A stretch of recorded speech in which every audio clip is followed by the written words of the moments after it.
It's time for the Brainiac Minute. Get ready. Here's your host, John Boyce. Monday. In what city could you find the geographic center of the state of Tennessee?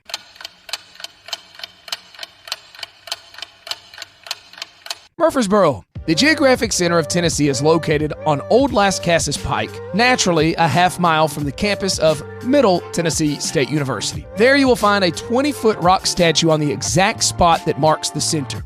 Nearby, there is a plaque that reads, quote, erected in 1978 by the Rutherford County Historical Society. This area has been under the jurisdiction of England, North Carolina, the state of Franklin, territory south of the River Ohio, and the state of Tennessee. Today, Murfreesboro is the sixth most populated city in the state with over 162,000 residents and one of the fastest growing cities in the entire United States. Tuesday. In what famous novel is the language of Nadsat spoken?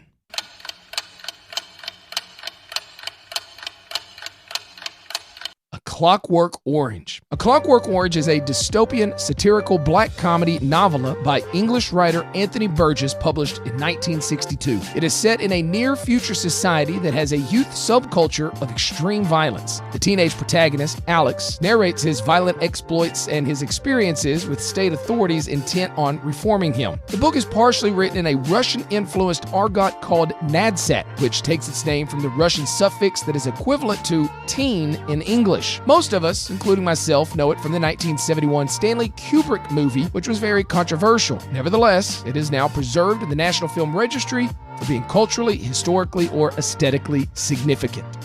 Wednesday. In the early 1990s, what vegetable did President Bush famously ban from Air Force One?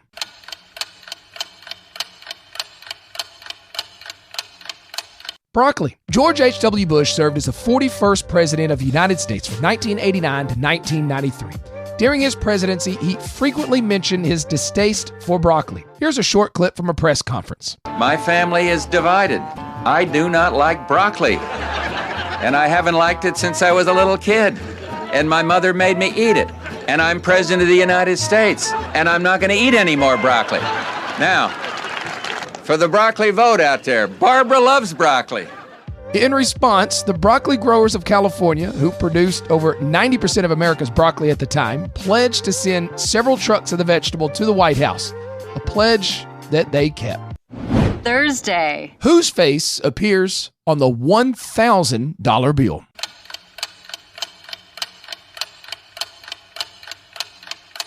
Grover Cleveland. The United States terminated most larger bills in the 1960s simply because it was too easy to exchange large sums of money. So larger denominations such as the $500, $1,000, $5,000, and the $10,000 bill are no longer printed. However, they are still legal tender and may be in circulation. As for the $1,000 bill, it was last printed in 1949 with the 22nd and 24th U.S. President Grover Cleveland on it. Cleveland won the popular vote in 3 presidential elections and is the only U.S. president to serve non-consecutive presidential terms. Before becoming president, he served as sheriff of Erie County in New York, mayor of Buffalo, and governor of New York. In 1908, he suffered a heart attack and died on June 24th at the age of 71 in his Princeton residence. His last words were, "I have tried so hard to do right."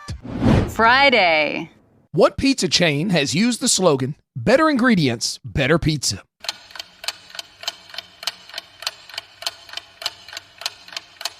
Papa John's. The Papa John's restaurant was founded in 1984 when Papa John Schneider installed an oven inside a broom closet in the back of his father's tavern, Mike's Lounge, in Jefferson, Indiana. In order to do this, he sold his 1971 Camaro and purchased used pizza equipment and began selling pizzas. His pizzas proved so popular that a year later he moved into an adjoining space. The company went public in 1993. A year later, it had 500 stores. The next year, they started using the slogan, "Better ingredients, better pizza," and by 1997, they had opened 1,500 stores. In 2009, he bought the Camaro back after offering a reward of $250,000 for the car. Today, there are around 5,400 Papa John's. This podcast was produced from the Brainiac Minute. Airs daily on WANT 98.9 FM at 9:10 a.m. and 4:30 p.m.